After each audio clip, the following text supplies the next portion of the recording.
कहते हैं कि कभी कभी अगर हम रिश्तों की मर्यादा भूल जाए तो उन रिश्तों को शर्मसार कर दिया जाता है। हमें रिश्तों की मर्यादा में रहना चाहिए और रिश्तों को मर्यादा में रखना चाहिए। लेकिन आजकल जब हम मर्यादा ही भूल जाते हैं, हम रिश्तों को ओहदा ही भूल जाते हैं, तो उनका अंजाम कुछ ऐसा ही होता है।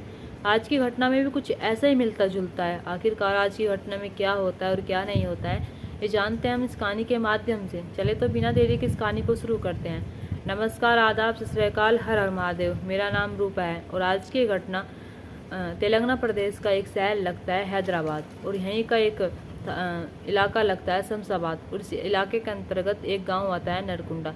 दरअसल ये बात होती है 5 जून सन 2023 की। राजीव गांधी इंटरनेशनल एयरपोर्ट पर एक व्यक्ति जो होता है साई कृष्णा, वो अपनी रिपोर्ट लिखवाने जाता है। मतलब कि वहाँ एक पुलिस स्टेशन होता है, वहाँ पर रिपोर्ट लिखवाने जाता है और वहाँ पर जाकर कहता है कि मेरी एक दोस्त है जिसे मैंने 3 जून सन 2023 को बस में बैठाया। बस में बैठाने के बाद मैं उसे आ जाता हूँ घर, लेकिन वो अपने घर पर पहुँच ही नहीं पाती, वो अपने घर पर गई ही नहीं है, ना जाने कहाँ पर चली गई है। पुलिस वाले जब इसकी रिपोर्ट लिखते हैं तो पुलिस वाले जो होते हैं भी कहते हैं कि ठीक है, हम पता करने की कोशिश करेंगे। तभी पुलिस वाले जो होते हैं इस केस को थोड़ी सी गंभीरता से लेते हैं। वे समझते हैं कि शायद वो लड़की गई तो गई कहाँ होगी, क्योंकि 24 घंटे से ज़्यादा वक्त बीत चुके थे, 2 दिन बीत चुके थे। 2 दिन बाद वो व्यक्ति जो होता है पुलिस स्टेशन आता है। अब पुलिस वाले जो होते हैं जब इसकी तहकीकात में लग जाते हैं, तब पुलिस वाले जो होते हैं वे उस बस स्टैंड पर जाते हैं जहाँ पर वो उसे छोड़ कर आया था। वहाँ पर जाने के बाद वहाँ पर पूछताछ करने लगते हैं, उस बस के बारे में पूछने लगते हैं। जब बस के बारे में पूछने लगते हैं तभी बस का जो कंडक्टर होता है, ड्राइवर होता है, वे कहते हैं कि ये लड़की हमारी बस में बैठी ही नहीं है। अब पुलिस वाले जो होते हैं वे सोचने लगते हैं कि ये लड़की अगर बस में नहीं बैठी है तो कहाँ पर बैठी है। तभी वे जो व्यक्ति आता है रिपोर्ट लिखवाने, साई कृष्णा, उससे कहते हैं कि क्या तुमने वाकई में उसे बस में बैठाया था या फिर तुम उसे वहाँ पर सिर्फ छोड़ कर आए थे। तो बताता है कि मैं छोड़ कर आ गया था, वो मैं उसे बस में भी बैठा कर आया था। मैंने उसे कहा था कि ये बस जा रही है, तुम इसमें बैठ जाओ। मुझे उस टाइम पर बहुत ज़रूरी काम था, इसलिए मैं उससे ज़्यादा देर तक मैं वहाँ पर खड़ा नहीं रहा, जब तक बस चली नहीं थी, जब तक मैं वहाँ पर खड़ा था। सॉरी, मतलब कि हाँ, खड़ा था, मैं आ गया था, बस उसके बाद चली होगी। अब पुलिस वाले जो होते हैं सोचने लगते हैं कि ये झूठ बोल रहा है, फिर बस कंडक्टर या बस वाले झूठ बोल रहे हैं। पुलिस वाले जो होते हैं इसकी कॉल डिटेल निकलवाते हैं, मतलब कि कॉल लोकेशन निकलवाते हैं। कॉल लोकेशन निकलवाने के बाद भी उसके बारे में कुछ पता ही नहीं चलता। उसके बारे में जब कुछ पता नहीं चलता तभी पुलिस वाले जो होते हैं वहाँ पर सीसीटीवी कैमरे लगे हुए होते हैं। जब सीसीटीवी कैमरे लगे हुए होते हैं तो उनमें देखते हैं, उनमें देखने की कोशिश करते हैं। जब उनमें देखने की कोशिश करते हैं तो साई कृष्णा जो होता है ना ही तो वहाँ पर दिखता है और ना ही वहाँ पर जो जिस लड़की के बारे में बता रहा था वो दिखती है। अब पुलिस वालों के लिए सबसे बड़ा सवाल ये बन जाता है कि साई कृष्णा हमसे ऐसी बातें क्यों कर रहा है। तभी साई कृष्णा जो होता है उसे फिर से पुलिस स्टेशन बुलाया जाता है। पुलिस स्टेशन बुलाने के बाद उसे फिर से पूछताछ की जाती है। जब फिर से पूछताछ की जाती है तो साई कृष्णा जो होता है वो अपने बयान अब बार बार बदल रहा था। अब पुलिस वाले जो होते हैं वो सोचने लगते हैं कि हो ना हो, कहीं ना कहीं हमें बेवकूफ़ बना रहा है, कहीं ना कहीं हमें ये पागल बना रहा है और हमें समझ रहा है कि हम पागल हैं। ये साई कृष्णा जो होता है एक मंदिर का पुजारी होता है, यानी कि मंदिर में पुजारी होता है। पुजारी के साथ साथ ये डीलिंग का काम भी क्या करता था, प्रॉपर्टी डीलर काम भी क्या करता था, और इधर ही इसका जो ओहदा था बहुत ऊंचा भी था, यानी कि इसके पास पैसे भी थे, गाड़ी भी थी, सब कुछ थे, और कहलाने के लिए सिर्फ एक मंदिर का पुजारी था। अब पुलिस वाले जो होते हैं जब ये बार बार बयान बदल रहा था तो पुलिस वाले जो होते हैं इसे रख लेते हैं, हिरासत में लेते हैं। हिरासत में लेने के बाद इससे कहते हैं कि तुम अब बताओ कि तुम्हारी दोस्त कहाँ पर गई है, तुम्हारी दोस्त है तो है कहाँ, क्योंकि तुमने जहाँ पर हमें बताया है वहाँ पर तो तुमने उसे छोड़ा ही नहीं है। हमने हर तरह से जांच किया, हर तरह से जांच करने के बाद ही हम तुम्हारे पास आए हैं, और तुम हमें बेवकूफ़ क्यों बना रहे हो। पुलिस वाले जो होते हैं जो उससे सारी बातें कह रहे होते हैं, तभी वो इधर उधर की बातें बनाता है। लेकिन पुलिस वाले जो होते हैं जब तहकीकात करते हैं, ज़्यादा उससे पूछते हैं, पूछने की कोशिश करते हैं, तभी जो ये साई कृष्णा होता है टूट जाता है। टूट जाने के बाद फिर एक ऐसी कहानी सुनाता है जिस कहानी को सुनकर पुलिस वालों को खुद यकीन नहीं होता कि रिश्तों का ऐसे भी शर्मसार किया जा सकता है। क्या रिश्ते अब इतने कमज़ोर हो गए हैं कि उनमें कैसे भी हम घुसेड़ सकते हैं। तभी ये पुलिस वाले जो होते हैं उससे पूछते हैं, तभी ये साई कृष्णा जो होता है, यानी कि पुजारी जो होता है, एक ऐसी कहानी सुनाता है जिस कहानी को सुनकर आप भी हैरान हो जाएंगे। साई कृष्णा जो होता है वो बताता है कि अप्सरा जो होती है उसकी भांजी होती है, यानी कि उसकी बहन की लड़की होती है। उसकी जब बहन की लड़की होती है तो अपनी पढ़ाई के सिलसिले में यहाँ पर रहने आई थी, और हम दोनों जो होते हैं एक साथ एक दूसरे से प्यार करते हैं, एक दूसरे के साथ रहते थे। जब जब ये अपनी बहन के घर जाया करता था तब तब ये अप्सरा के साथ अवैध संबंध बनाया करता था, उसके साथ शारीरिक संबंध बनाया करता था। अब अप्सरा जो होते हैं जब इससे मिलने के लिए यहाँ पर आया करती थी, यहाँ पर अपनी पढ़ाई कर रही थी और यहीं पर इसके साथ रहने लगी थी। इससे इसकी माँ इंसान होती है, और जबकि इसके जो साहिब कृष्णा होता है, यानी कि पुजारी होता है, इसकी शादी हुई हुई होती है, इसके 2 बच्चे होते हैं। लेकिन अप्सरा जो होती है फिर भी इससे प्यार कर रही थी, फिर भी इसके साथ रहना चाहती थी, उसके साथ घर बसाना चाहती थी, यानी कि एक घर तोड़कर वो अपना घर बसाना चाहती थी। अब ऐसे ही दिन बीतते चले जाते हैं। जब दिन बीतते चले जाते हैं तभी साई कृष्ण जो होता है एक दिन अप्सरा से कहता है कि अप्सरा तुम मुझसे कितना प्यार करती हो। तो अप्सरा जो होते हैं वो कहती है कि मैं तुमसे इतना प्यार करती हूँ कि तुम्हारे लिए कुछ भी कर सकती हूँ। जब अप्सरा ये बात कहती है साई कृष्ण से, तो साई कृष्ण जो होता है वो कहता है कि मैं भी तुमसे बहुत प्यार करता हूँ, अगर मेरी शादी ना हुई होती तो मैं तुमसे शादी कर लेता।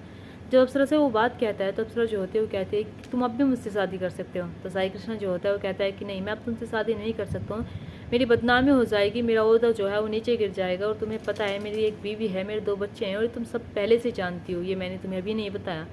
अब तभी एक दिन ये अप्सरा जो होती है प्रेग्नेंट हो जाती है। जब प्रेग्नेंट हो जाती है तो अपने प्रेग्नेंट की खबर साई कृष्ण को देती है। जब साई कृष्ण को अपने प्रेग्नेंट की खबर देती है तो साई कृष्ण जो होता है वो घबरा जाता है और बदहवास हो जाता है और कहता है कि हम ये बच्चा नहीं रखेंगे, हम इसका अबॉर्शन करवा देंगे। लेकिन ये जो अप्सरा होती है कहती है कि हम दोनों को शादी कर लेनी चाहिए, हम दोनों को शादी कर लेने के बाद ही ये बच्चा इस दुनिया में आ पाएगा। लेकिन साई कृष्ण जो होता है वो समझाता है, समझाने के बाद कहता है कि ये वक्त सही नहीं है और तुम्हें इस बच्चे का भी अबॉर्शन करवाना होगा, अगर अबॉर्शन नहीं करवाओगी तो देख लेना बहुत बड़ा स्यापा हो जाएगा। मैं तुमसे प्यार करता हूँ, बहुत प्यार करता हूँ। उससे ऐसी ऐसी बातों में झांसा देता है। झांसा देने के बाद अप्सरा जो होती है वो अबॉर्शन करवाने के लिए मान जाते हैं और एक हॉस्पिटल जाते हैं। हॉस्पिटल जाने के बाद वो डॉक्टर के सामने खड़ा हो जाता है। जाकर खड़ा हो जाने के बाद कहता है कि मुझसे गलती हो गई और मैं एक पुजारी हूँ, अगर ये सारी बातें बाहर आई तो मेरा ओहदा जो है नीचे गिर जाएगा। वो एक प्रॉपर्टी डीलिंग का काम भी करता था। जब डॉक्टर इसकी बात सुनते हैं, डॉक्टर से वो पैर पड़ता है। पैर पड़ने के बाद कहता है कि साहब इसका अबॉर्शन कर दीजिए, मुझसे बहुत बड़ी गलती हो गई और आज के बाद ऐसा नहीं होगा। डॉक्टर जो होते हैं उस पर थोड़ा सा तरस खा लेते हैं। तरस खा लेने के बाद सोचने लगते हैं, क्योंकि जो इधर साई कृष्ण होता है कहता है कि इस लड़की की ज़िंदगी बर्बाद हो जाएगी और इसकी लड़की की ज़िंदगी ऐसे बर्बाद हो जाएगी कि इसकी शादी भी नहीं हो पाएगी। डॉक्टर जो होते हैं उस लड़की की ज़िंदगी के लिए ये सोचने लगते हैं कि काश हमें इसका अबॉर्शन कर देना चाहिए। तभी डॉक्टर जो होते हैं उसका अबॉर्शन कर देते हैं। अबॉर्शन कर देने के बाद अप्सरा जो होती है बहुत रोती है। रोने के बाद ये साई कृष्णा होता है समझाता है और कहता है कि हम दोनों एक साथ रहेंगे, हम दोनों एक दूसरे से प्यार करते हैं। ये मामा भांजी जो होते हैं कैसे रिश्ते को जन्म दे रहे थे, जिस रिश्ते का ना ही तो आगे कोई वजूद बचा था ना इसका पीछे कोई वजूद होता है, लेकिन इन्होंने अवैध रिश्ता चला रखा था। इधर इसके 2 बच्चे होते हैं, एक बीवी होती है, वे इससे हर बार मुलाकात करते हैं, उसके साथ रहता था, प्यार भी करता था अपने बीवी बच्चों से। लेकिन उसके साथ साथ अपनी बहन की लड़की यानी कि अपनी भांजी के साथ अवैध रिश्ता चला रहा था। अब इसकी भनक ना ही तो ये अपने घर वालों को लगने देते हैं, ना ही किसी को लगने देते हैं। तब इसका मन किया करता था अप्सरा का, वो इससे मिलने आया करती थी और जब इसका मन किया करता था वो अप्सरा से मिलने जाया करता था। अब ऐसे दिन बीतते चले जाते हैं। जब दिन बीतते चले जाते हैं तो अप्सरा जो होती है एक दिन शादी की रट लगा कर बैठ जाती है और कहती है कि मैं तुमसे प्यार करती हूँ, मैं तुमसे शादी करना चाहती हूँ। अब तुम्हें अपनी बीवी बच्चों को छोड़ देना चाहिए, अपनी बीवी से तुम्हें तलाक ले लेना चाहिए। जब साई कृष्ण ये बात सुनता है तो साई कृष्ण जो होता है वो कहता है कि मैं अपनी बीवी से तलाक नहीं ले सकता। वो एक मंदिर का पुजारी भी होता है, पुजारी के साथ साथ इतनी गंदी हरकत कर रहा था कि वाकई में आप भी इस घटना को सोचकर सोचेंगे कि काश किसी पर विश्वास नहीं करना चाहिए। पुजारी जब ये बात कहता है कि मैं उससे तलाक नहीं ले सकता अपनी पत्नी से और तुम समझो तुम किसी और से शादी कर सकती हो, नहीं तो मैं तुम्हें बहुत खुश रख रहा हूँ, मैं तुम्हें किसी चीज़ की कमी नहीं होने दे रहा हूँ, जिस चीज़ को तुम मुझसे कहती हो मैं तुम्हारी पूरी करता हूँ, लेकिन फिर भी तुम्हें शादी करने की क्या ज़रूरत पड़ी है मुझसे। हम शादी नहीं करते हैं, हम शादी करेंगे तो हम कर ही क्या लेंगे, हम बिना शादी के भी देखो बहुत खुश है। लेकिन इस तरह अप्सरा जो होती है वो कहती है कि नहीं, मुझे तुमसे शादी करनी है, मैं तुमसे प्यार करती हूँ और शादी करे बिना मैं नहीं रहूँगी, एक पल नहीं रहूँगी। अगर तुमने मुझसे शादी नहीं करी तो देख लेना, मैं पुलिस स्टेशन जाऊँगी, पुलिस स्टेशन जाने के बाद मैं वहाँ पर जाकर अपने हक़ के लिए लड़ूंगी और हक़ के लिए ऐसे लड़ूंगी कि तुम्हें फिर मुझसे शादी करनी पड़ेगी। जब वो पुजारी यानी कि साई कृष्ण जो होता है ये बात सुनता है तो वो सोच नहीं पा रहा था कि अगर ये पुलिस स्टेशन पहुँच गई तो मेरी बदनामी हो जाएगी, बदनामी के साथ साथ मेरी बीवी बच्चे मुझसे छिन जाएंगे और ना ही तो मेरे हाथ में कुछ बचेगा और ना ही कुछ रहेगा। इधर अप्सरा जो होती है जब इससे ये बात कह देती तो अप्सरा जो होते हैं वो कहती है कि मैं तुमसे अब भी कह रही हूँ कि तुम मुझसे शादी कर लो। तो साई कृष्ण जो होता है वो कहता है कि ठीक है, हम दोनों शादी कर लेंगे, अब तुम चिंता मत करो, हम शादी कर लेंगे। अब साई कृष्ण जो होता है इधर सोचने लगता है कि मैं इससे पीछा कैसे छुड़ाऊँ। साई कृष्ण जो होता है फ़ोन में दिन भर रहता था, रहने के साथ साथ वो सोचने लगता है कि मुझे अप्सरा को रास्ते से हटा देना चाहिए। वो अप्सरा को रास्ते से हटाने के लिए हर तरीका अपना रहा था, यानी कि वो फ़ोन में वीडियो देख रहा था कि किसी का मर्डर करने के बाद कैसे छुपा जा सकता है, किसी के मर्डर करने के बाद कैसे सबूतों को मिटाया जा सकता है। जब ये सारी बातें वो देख ही रहा था तभी वो आसपास की रेकिंग करने लगता है। जब आसपास की रेकिंग करने लगता है तभी जब ये साई कृष्णा होता है ये अप्सरा को अपने साथ बुलाता है और कहता है कि हम लॉन्ग ड्राइव पर चल रहे हैं। लॉन्ग ड्राइव पर चलने के साथ साथ अप्सरा को नींद की कमी होती थी, नींद उससे बहुत कम आया करती थी, वो ज़्यादातर नींद की गोली लेकर सोया करती थी। गाड़ी में भी ऐसे ही करती है, वो कहता है कि हम लॉन्ग ड्राइव पर जा रहे हैं, तो काफ़ी लंबा समय है, तो तुम सो जाओ। तो नींद की गोली ले लेती है। नींद की गोली लेने के बाद वो सो जाती है। सोने के बाद अब जैसे ही आधे रास्ते जाता है, आधे रास्ते जाने के बाद जहाँ पर ये रेगिंग पहले से कर रहा था, यानी कि वहाँ पर बहुत सारी लकड़ियाँ रखी हुई थी। तब ये साई कृष्णा जो होता है, ये जो लड़की होती है, अप्सरा होती है, यानी कि इसकी भांजी होती है, इसे कुछ नहीं पता होता है, नींद में होती है। नींद में इस कदर होती है कि इसने गोलियाँ खा रखी थी। तभी इसकी जान ले लेता है। जान लेने के बाद ये पहले से वहाँ पर रेगिंग कर आया था, और वहाँ पर देख कर आया था कि खूब सारी लकड़ियाँ रखी हुई हैं, और लकड़ियाँ रखी हुई हैं, तो मैं इसका अंतिम संस्कार यहीं पर कर दूंगा, और जो इसकी हड्डियाँ बचेंगी वो ले जाऊंगा। तो वो ऐसा ही करता है। वो जब वहाँ पर जाता है लकड़ियाँ देखने के लिए, कुछ लकड़ियाँ तो होती हैं जिनमें वो कपड़े जला देता है, उसके जो फ़ोन होता है वो सारी चीज़ें जला देता है। जलाने के बाद अब वहाँ पर जैसे वो आगे जाता है, आगे जाकर जब बहुत सारी लकड़ियाँ रखी हुई होती है, तो वहाँ पर नहीं रखी हुई होती है। जब वो लकड़ियाँ नहीं रखी हुई होती है, तो वो सोचने लगता है कि मैं अब करूँ तो करूँ क्या। तभी वो उसे अपने घर ले जाता है। घर ले जाने के बाद वो पूरी रात तक उसके साथ रहता है। पूरी रात तक उसके साथ रहने के बाद अब उसे समझ नहीं आ रहा था कि वो करे तो करे क्या। तभी वो जो एक नाली होते हैं, नाली के जो सिवर लगे हुए होते हैं, उनमें उसे फेंक देता है। फेंक देने के बाद उसे बंद कर देता है। लेकिन 2-3 दिन बाद ही उसमें बदबू आने लगती है। जब बदबू आने लगती है, तभी उसमें एक मिट्टी मंगवाता है। मिट्टी मंगवाने के बाद उसे भर देता है। भर देने के बाद जो आस पड़ोस के लोग होते हैं सोच रहे होते हैं कि बदबू वैसे ही आ रही है, नाली में से तो बदबू आना जायज़ हो सकता है।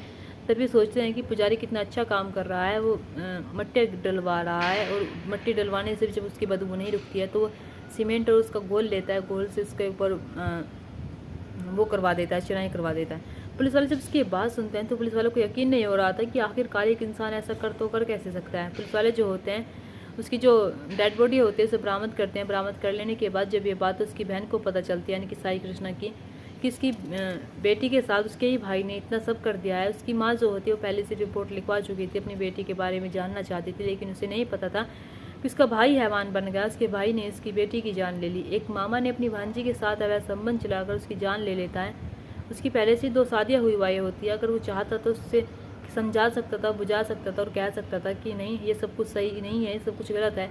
लेकिन ये दोनों जो होते हैं पहले से इस रिश्ते को जन्म दे देते हैं। जन्म ऐसे देते हैं कि जन्म रुकता ही नहीं है। और ये दोनों हमेशा की तरह अवैध रिश्ता चला रहे थे। इधर जो अप्सरा होती है उसे भी पता होता है कि इसके 2 बच्चे, एक बीवी है, लेकिन वो भी समझने की कोशिश नहीं करती। अप्सरा की जो उम्र होती है यहाँ पर 28 से 29 साल होती है। इधर जो साई कृष्णा की उम्र होती है वो 37 से 38 साल होती है। दोनों जो होते हैं इनकी उम्र में बहुत गैप होता है। गैप होने के बाद भी ये दोनों जो होते हैं कैसे रिश्ते को जन्म दे रहे थे, कि वाकई में नहीं देना चाहिए। जहाँ पर हमारा कोई रिश्ता बन रहा हो, जहाँ पर हमारे ख़ानदान का कोई रिश्ता आ रहा हो, हम वहाँ पर कोई रिश्ता नहीं चलाना चाहिए। ये पहले तो रिश्तों को शर्मसार करते हैं, फिर रिश्तों को शर्मसार करने के साथ साथ ये ऐसे रिश्ते को जन्म देते हैं जिस रिश्ते का आगे कोई भविष्य नहीं होता। जिस रिश्ते को आगे बढ़ाने के लिए हमें 100 बार सोचना चाहिए।